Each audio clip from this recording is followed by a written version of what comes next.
that sometimes something happens better than all the riches or power in the world. It could be anything, but very likely you notice it in the instant when love begins. Anyway, that's often the case. Anyway, whatever it is, don't be afraid of its plenty. Joy is not made to be a crumb.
Kelsey, when we first met, you were just the girl I sat next to on my first day in detox.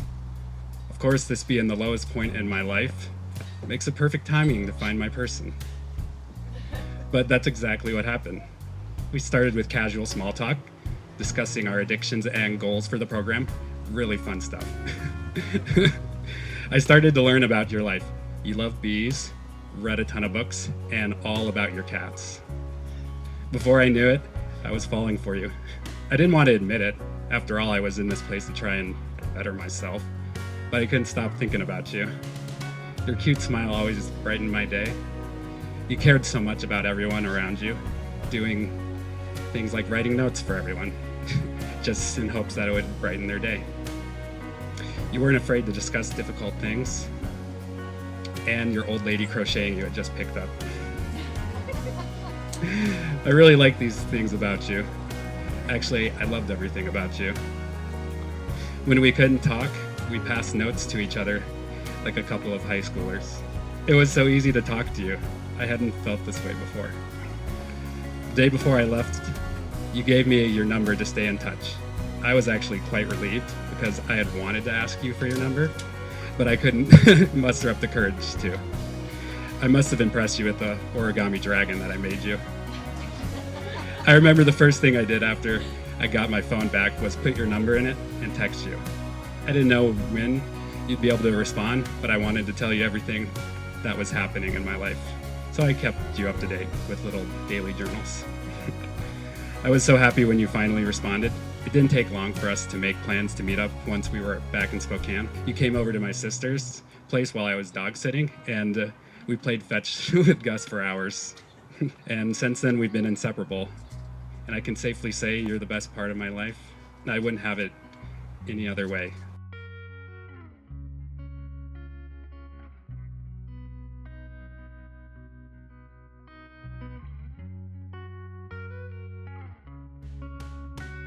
All right, ladies and gentlemen, we are gathered here today to celebrate the union of Kelsey and Caleb as they begin their journey together with the presentation of the dowry. Wait. Sorry. This one's dated 1824. Sorry, wrong century. I better check this one just a second. Let's see, blah, blah, blah. Oh, do you promise to love, honor, and obey? Obey? Oh, 1924. Sorry, still wrong century. Okay. All right. Just kidding. This is the real one. There are 8.1 billion people in the world, and fortunately, not all of them are here. Finding the one out of all the people in the entire world seems impossible. But Caleb and Kelsey found each other. What are the chances? Maybe 1 in 8.1 billion, probably. Yet, here they are in front of their friends and family, making the seemingly impossible inevitable. Life is good. People complain too much, and love is all there is.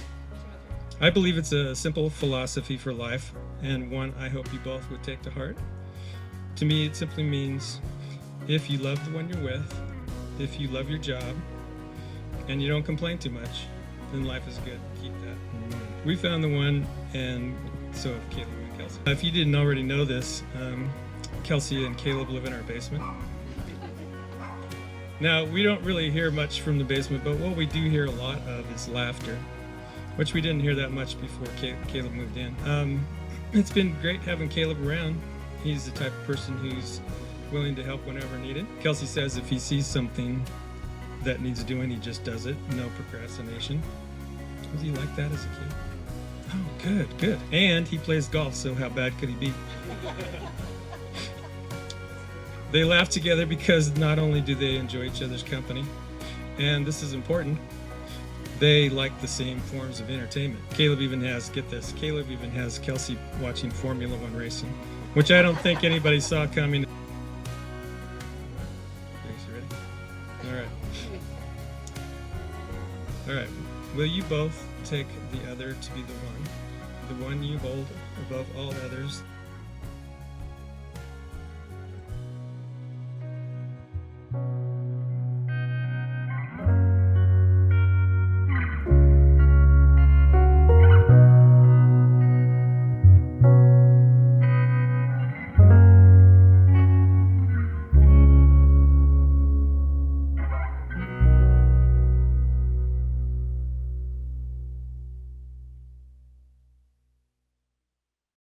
Long-winded, so bear with me. Caleb, I've had nightmares for as long as I can remember. When I was a kid, they were about monsters under the bed. When I was a teenager, they were about car crashes or fires that hurt my family. When I grew up, they became about the evil people in the world. I've always had my worst fears come through while I'm asleep. Now my nightmares are always of losing you, or going back to a time when I didn't know you, but I somehow know that you're missing. I lose you in all of my nightmares because you are my dream. You make me feel safe in ways that I didn't know I could deserve. You make me feel loved through conflict.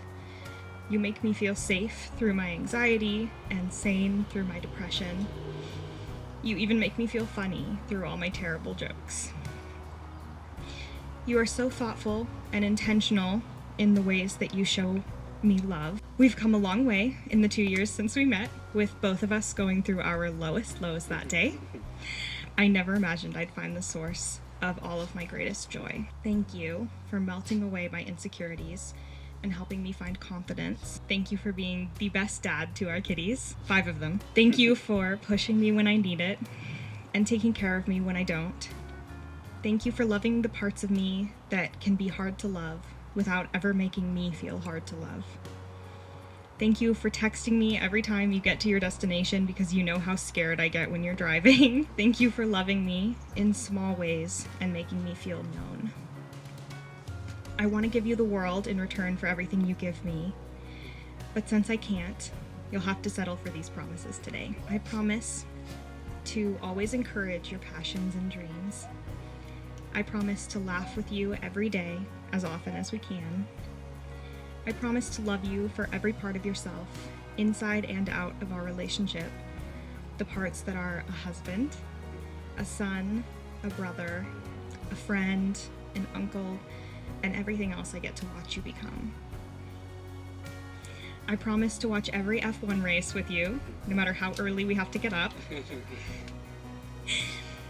I promise to be your first call for both wonderful and tragic news.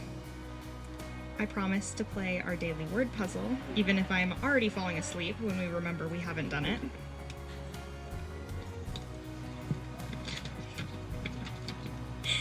I promise to hold your hand through all of our adventures, whether they're canyons or valleys.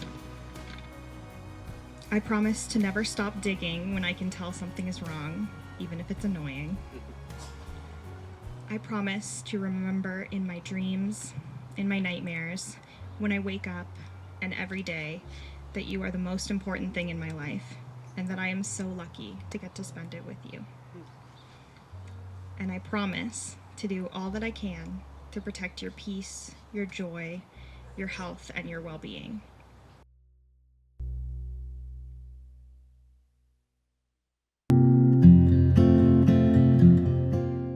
I have had the pleasure of getting to see Kelsey and Caleb interact over the past couple years, often with months between my visits from Portland, where I live.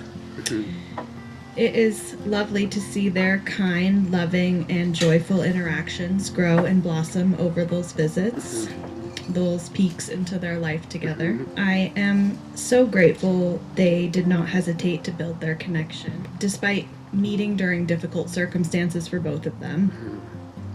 In the same time their love has grown, they have grown as individuals who have the resilience to overcome the challenges that once seemed insurmountable. Much can never be redeemed, but clearly life has a lot of possibility left for these two.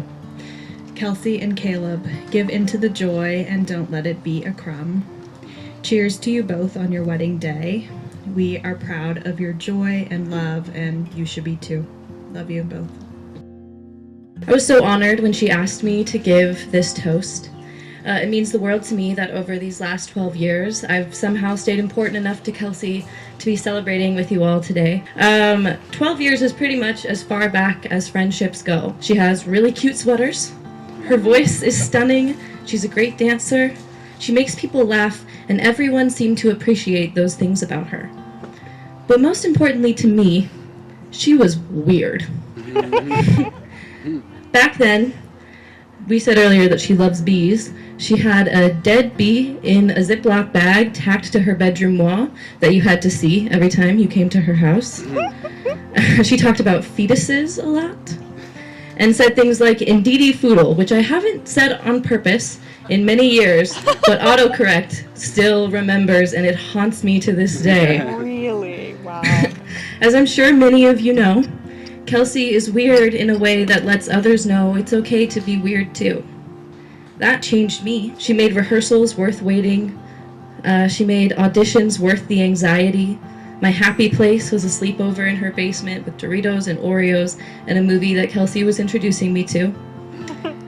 She always had great taste in movies. It's second only to her taste in music. She 109% was listening to Ariana Grande and Sabrina Carpenter before anybody else, and she deserves credit for that.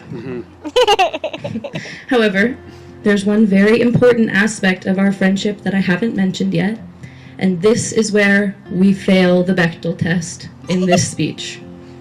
Boys. That echoed. Kelsey and I both started dating at around the same time, within a few weeks. And from that day on, we've been on the other side of the phone for every meaningful and some of the not so meaningful relationships that we've both been through. We were the first to know about a lot of firsts. It was very striking when someone like Caleb came along. The texts were still about boys, but this boy was different. This boy gets the Kelsey that I know. Someone as special as Kelsey, who lets others know it's okay to be themselves, needs someone to let her know that the same is true for her. If the almighty texts are to be believed, then Caleb does just that. He loves her for who she is, holds space for her, and takes care of my friend. And that's all I could ever ask for. Caleb, I'm so glad that you get to spend the rest of your life with someone who will always make sure you know that you are worthy and loved because you are weird. Kelsey, you are so wonderful. I think that when the Martians come to get me, I'm going to take you with. I think they'll get a kick out of you. And Caleb, good for you. The Martians have a +1 policy, and you are strapped in now. So welcome aboard to being weird together forever. Caleb and Kelsey, I love you guys so much. I'm so excited for you. Excited to be your mother, Kelsey. Yeah, I thought I could do this. You know, you've been a joy to our family. Well, since you came into our family, Kelsey, we're just beyond joyful to include you into our family too. So that's, I don't have a lot to say, but I'm going to say, Caleb, Kelsey, here's to you, and may your friendship and love for each other continue to grow and prosper one day at a time. We're so proud of you, Kelsey, for getting married to someone who treats you so well and loves you so much. And I'm so glad that you guys get to share that together. And we'll always be friends forever. And we love you so much.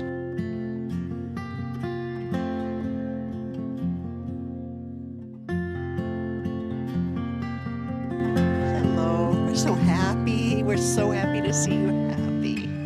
It's a wonderful day.